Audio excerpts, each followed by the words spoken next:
বৌদি, এদিকে শুনুন। আরে আসুন না। কি ব্যাপার, কি হয়েছে? দেখুন না, তখন থেকে বলছি যে মাকে বরণ করা যাবে না, আমার কথাই শুনছে না। নির্লজ্জ কোথাকার, চোরের মার একেবারে বড় গলা। দেখুন, আপনি কি বলছেন আমি কিন্তু কিচ্ছু বুঝতে পারছি না। বোঝাবুঝির কিছু নেই, বরণ করতে দেওয়া হবে না। জানতো এখান থেকে। আপনি কিন্তু ভদ্রভাবে কথা বলুন। পুরো পুজোটা আমরা এখানেই কাটালাম। কলকাতায় পুজো দেখতে এলাম আর বরণ করতে পারবো না? আমি তো লক্ষ্যই করিনি আপনারা, তাহলে তো আগেই ঢুকতে দিতাম না।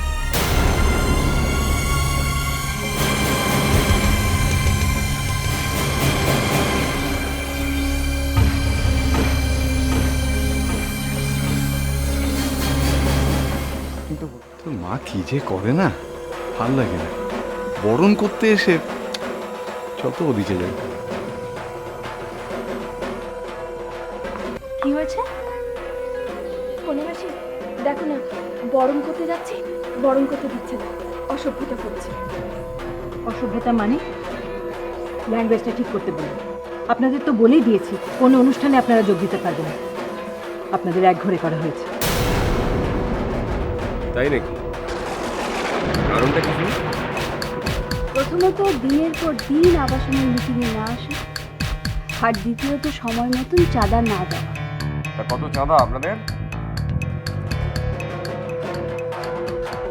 নাও টাকা দিও।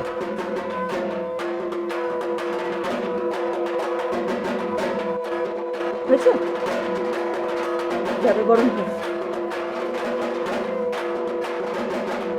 ফ্ল্যাটটা তো আপনার না, নিশ্চয়ই কারো দান করা ফ্ল্যাট বুক করছেন। টাকা দেখাচ্ছেন তাই তো? এটাও নিশ্চয় চুরির টাকা।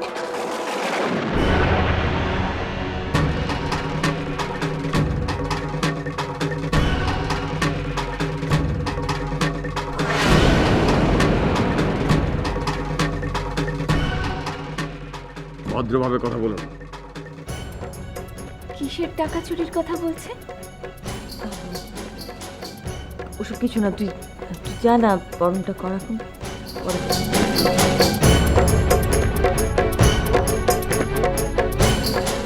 আঙ্কেল কোথায় যাচ্ছে? কোথায় আর যাবো? যা শিরোপা তুমি আমার মাথায় তুলে দিয়েছো বাবা, মান সম্মান সব ধুলিস্বাৎ। বাড়িতে পুলিশ এসেছিল, ধরে নিয়ে গিয়েছিল। আমি তো চোর ডাকাত, তাই আমার মেয়ে বউকে এক ঘরে করে দিয়েছে। এই তো অবস্থা। আজ দুর্গোৎসব, আনন্দের দিন। আজকের এই শুভ অনুষ্ঠানে সবাই নাকি এক হয়, কাছে আসে। আজ বিসর্জনের দিনে সবাই ভেদাভেদ ভুলে গিয়ে কোলাকুলি করে। এই অবস্থা দেখো, পুরো পরিবারটাকে দাঁড় করিয়ে অসম্মান করছে।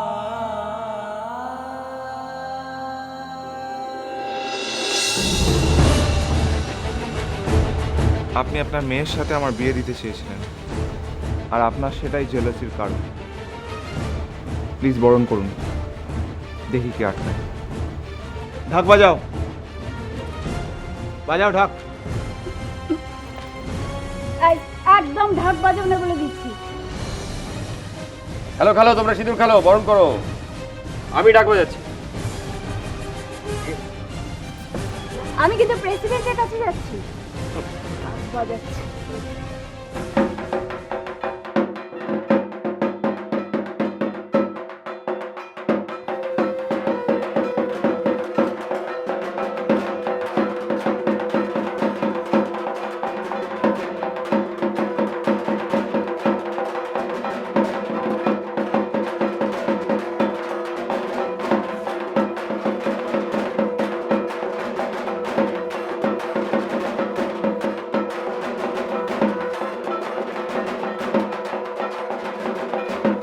আঙ্কেল,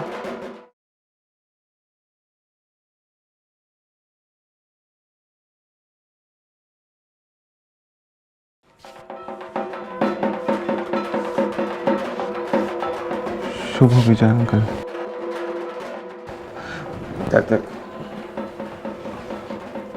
আঙ্কেল অন্তত আজকের দিনটা ঘৃণা না করে আমাকে কোলাকুলি করুন।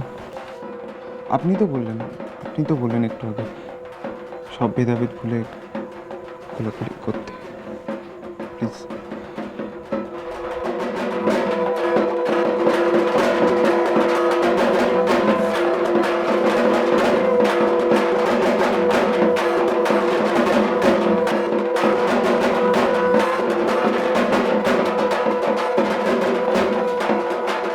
দেখি কোনে মাসি।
আসুন না,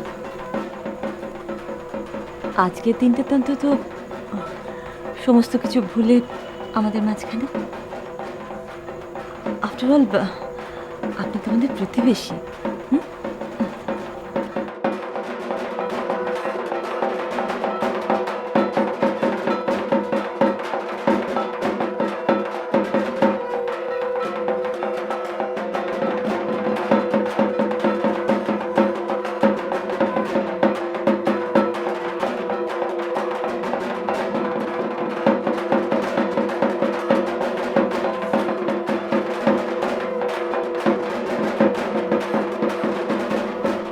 তোরা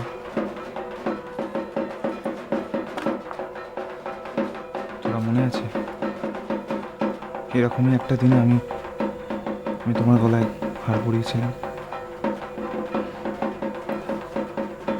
আজ সিঁদুর দিলাম।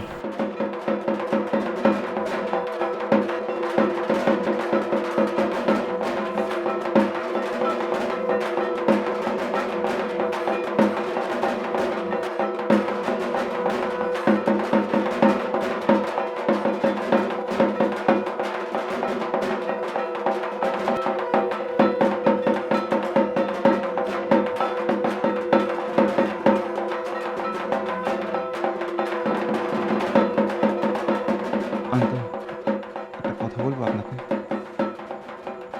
আপনি যদি চান তবেই তোরা আমাদের বাড়িতে বউ হয়ে আসবেন, কিন্তু আপনাকে একটা রিকোয়েস্ট করছি, আপনি প্লিজ ওই শান্তনু সেনের কাছে চাকরিটা করবেন না, প্লিজ।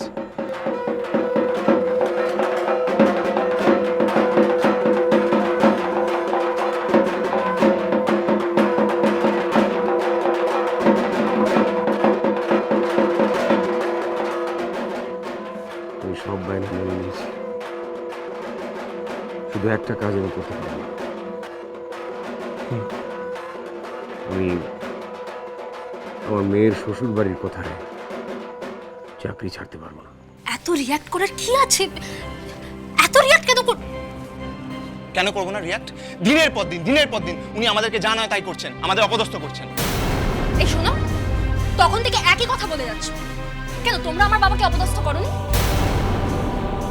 তাকে চোর বদনাম দাওনি, ঘর ছাড়া করোনি? উনি এতটাই ঘেন্না পেয়েছেন যে আমাদের বিয়েতে পর্যন্ত উনি থাকবেন না, আমাদের কোনো অনুষ্ঠানে যোগ দেবেন না। ভালোবাসাটা